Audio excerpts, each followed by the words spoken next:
नोएडा में system fail, police के सामने डूबता रहा युवक। मदद मांगता रहा युवराज, तमाशबीन बनी रही व्यवस्था। 80 लोग, 3 टीमें, फिर भी नहीं बची एक जान। ठंडे पानी से डर गई सिस्टम, डूब गई इंसानियत।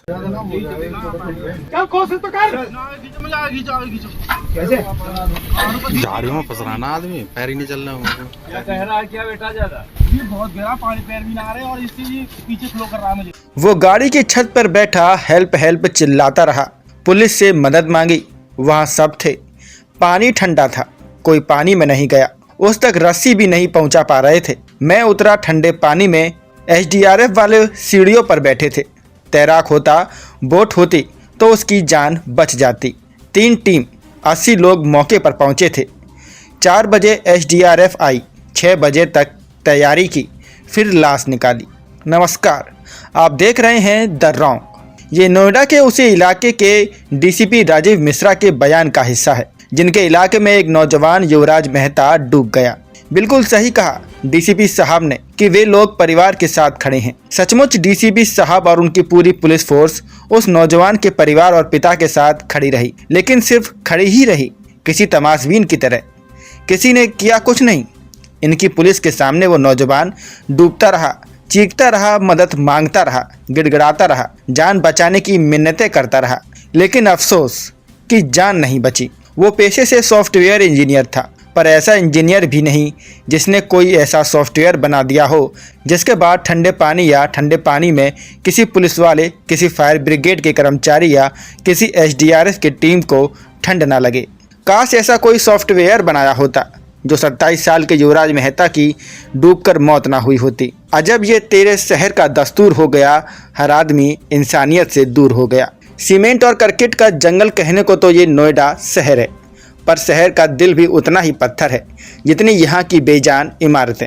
एक इंसान करीब पौने 2 घंटे तक एक मददगार हाथ के लिए तड़पता रहा। अपने पापा को फ़ोन कर बचा लेने की मिन्नतें करता रहा।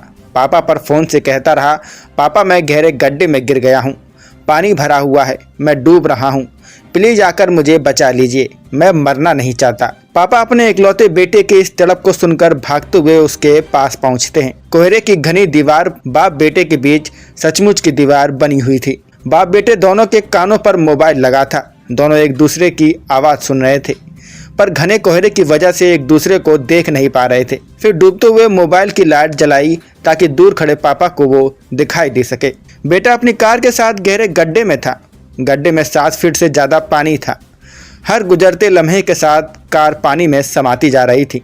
किसी तरह बेटा खुद को कार की सीट से निकालकर कार की छत तक ले आया। अब वो कार की छत से मदद मांग रहा था।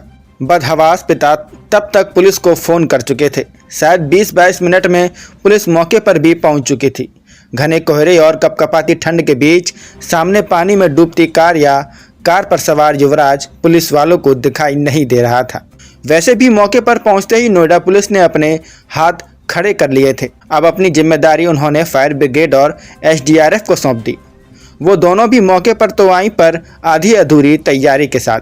युवराज या युवराज की कार तक पुलिस, फायर ब्रिगेड या एसडीआरएफ की टीम को छोड़िए, उनकी रस्सी तक तो उन तक नहीं पहुंच पाई। सभी किनारे खड़े लगभग तमाशबीन ही बने हुए थे।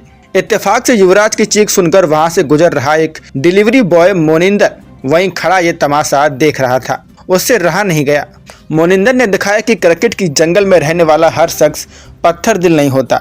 जिस ठंडे पानी से डरकर पुलिस, फायर ब्रिगेड और एसडीआरएफ की टीम किनारे बैठी युवराज को मरते देख रही थी, मोनिंदर से यह देखा नहीं गया। वह उसी ठंडे पानी में युवराज को बचाने कूद पड़ा। लगभग आधे घंटे तक उसी ठंडे पानी में युवराज को ढूंढता रहा, लेकिन घुप अंधेरे और कोहरे के चलते युवराज दिखाई नहीं दिया। मोनिंदर वापस लौट आया। कम से कम उसने अपना फर्ज तो निभाया। रात लगभग 12 बजे युवराज पानी से भरे इस गड्ढे में अपनी कार समेत डूबा होगा। जो गाड़ी एक्सीडेंट हुई है कोहरे में, वो करेक्ट 12 बजे के करीब हुई है। गाड़ी गिरने के बाद पानी में लड़का 1 घंटा से 2 घंटे, लगभग 1 घंटा 45 मिनट तक लड़के ने खूब अपने बचाने की गुहार लगाई है कि भाई मुझे बचा लो, किसी भी तरीके से बचा लो। मौके पे पुलिस भी थी एंड एसडीआरएफ भी थी और अग्नि विभाग वाले भी थे, फायर ब्रिगेड वाले भी थे। किसी ने उसकी मदद नहीं करी। बोल रहे थे ठंडा पानी है, हम नहीं जाएंगे अंदर, इसमें सरिया है अंदर, हम नहीं जाएंगे। ठीक है जी। इस मौत का जिम्मेदार सच्चाई बताए तो सरकारी महकमा है। अगले 1.25 घंटे तक वो पहले कार के अंदर फिर कार की छत पर पहुंचकर मदद मांगता रहा। रात के करीब 1:45 बजे शायद युवराज डूब चुका था, दम तोड़ चुका था, क्योंकि यही वो वक्त था जब युवराज के फोन से उसके पिता का कनेक्शन कट गया था। यानी युवराज के साथ साथ पानी में डूबकर युवराज के मोबाइल ने भी दम तोड़ दिया था। युवराज इस गड्ढे में 12 बजे गिरा था, 1:45 बजे फोन बंद हुआ, यानी तब शायद वो डूब चुका था। जीते जी तो युवराज को बचाया नहीं जा सका, लेकिन उसकी मौत के बाद भी 4 और घंटे लगे उसकी लाश को बाहर निकालने में। तब तक सुबह हो चुकी थी। नोएडा पुलिस, फायर ब्रिगेड और एसडीआरएफ की टीम के लगभग 80 जवान अफसर मौके पर मौजूद थे, लेकिन ये सब मिलकर भी एक बाप के सपने को वक्त से पहले मरने से नहीं बचा सके। 27 साल का युवराज मेहता गुरुग्राम की एक कंपनी में बतौर सॉफ्टवेयर इंजीनियर नौकरी करता था। युवराज के पिता Rajkumar Mehta State Bank of India से डायरेक्टर के पद से रिटायर हुए थे। कुछ साल पहले ही उनकी पत्नी की मौत हो गई थी। घर में अब सिर्फ युवराज और उसकी एक बहन थी। युवराज की बहन की शादी हो चुकी है और वह इस वक्त इंग्लैंड में रह रही है।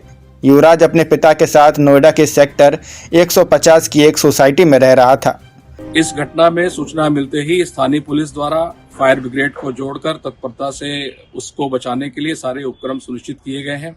इसके लिए जो लेडर है, फायर ब्रिगेड की लेडर, फायर ब्रिगेड की क्रेन, साथ ही साथ सर्च लाइट्स और मेकशिफ्ट बोट का उपयोग करते हुए उसको बचाने का प्रयास किए गए और फाइनल रेस्क्यू एसडीआरएफ को जोड़कर सुनिश्चित किया गया है। उस समय 0 विजिबिलिटी थी।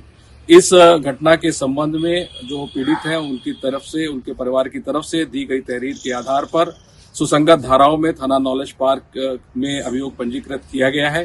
हादसे की जांच की जा रही है और जो भी इसमें दोषी पाया जाएगा उसके विरुद्ध कठोरतम कार्रवाई सुनिश्चित की जाएगी। 17 जनवरी शनिवार की रात युवराज गुरुग्राम से नोएडा अपने घर लौट रहा था। रात कोहरा काफी घना था। घर से बस कुछ ही पहले नोएडा सेक्टर 150 मोड़ पर एक तेज यू टर्न है और सामने एक डिवाइडर है और उसके पीछे एक खुली जगह जहां पानी भरा हुआ है।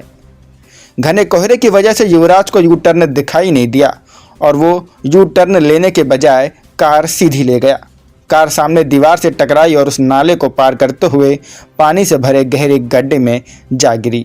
तब रात के करीब 12 बजे थे। पूरा गड्ढा कोहरे से ढका हुआ था। युवराज शायद तब ठीक था। पहले तो उसने मदद के लिए आवाज़ लगाई, फिर मोबाइल से अपने पापा राजकुमार को फ़ोन किया। उसने बताया कि वो घर से कुछ ही पहले एक नाले में गिरा हुआ है। पिता ये सुनते ही अपने बेटे को बचाने घर से निकल पड़े। राजकुमार तब तक पुलिस को भी फ़ोन कर चुके थे। उन्होंने 112 पर फ़ोन मिलाया था। 12:25 पर थाने में सूचना भी दर्ज हो जाती है, लेकिन कॉल और सूचना मिलने के बाद भी पुलिस को मौके पर पहुंचने में 20 मिनट से ज़्यादा वक्त लगता है। जब पुलिस पहुंची तब भी युवराज जिंदा था, पर पुलिस को समझ ही नहीं आया कि वो क्या करे। इसके बाद पुलिस ने पहले फायर ब्रिगेड और फिर एसडीआरएफ को फ़ोन करके मौके पर बुलाया। ये दोनों भी मौके पर आ जाते हैं। पहले युवराज तक रस्सी फेंकने की कोशिश करते हैं, पर रस्सी नहीं पहुंच पाती। एसडीआरएफ की टीम भी मौके पर थी, लेकिन उसे तैयार करने में ही काफ़ी वक्त लग जाता है। करीब 2 घंटे युवराज को गड्ढे में गिरे तब तक 6 घंटे बीत चुके थे। अब सुबह के 6 बज चुके थे। तब तक बहुत देर हो चुकी थी। सुबह 6 बजे एसडीआरएफ को नाकामी में लिपटी कामयाबी मिलती है। युवराज पानी से बाहर आ चुका था, लेकिन बगैर जिंदगी के। सिस्टम की नाकामी, बेबसी या वक्त पर काम ना आ पाना, जो भी कह लीजिए, युवराज को बचा ना सकी और इस तरह वो मर गया। एक जेई है, उनको सेवाएं समाप्त कर दी गई है प्राधिकारी स्तर से और शेष जो है स्पष्टीकरण मांगा गया है सीओ साहब के स्तर से संबंधित का। अभी कुछ चीज़ें आई, कुछ एप्लीकेशंस जो आए हैं, कल भी कुछ आए थे हम लोगों के पास, जिसमें लोगों ने मांग की है सिग्नल लाइट्स की और वहाँ पर और रोड लाइट्स की, तो हम लोग जांच करवा के वहाँ अगर आवश्यकता अनुसार लगेंगे।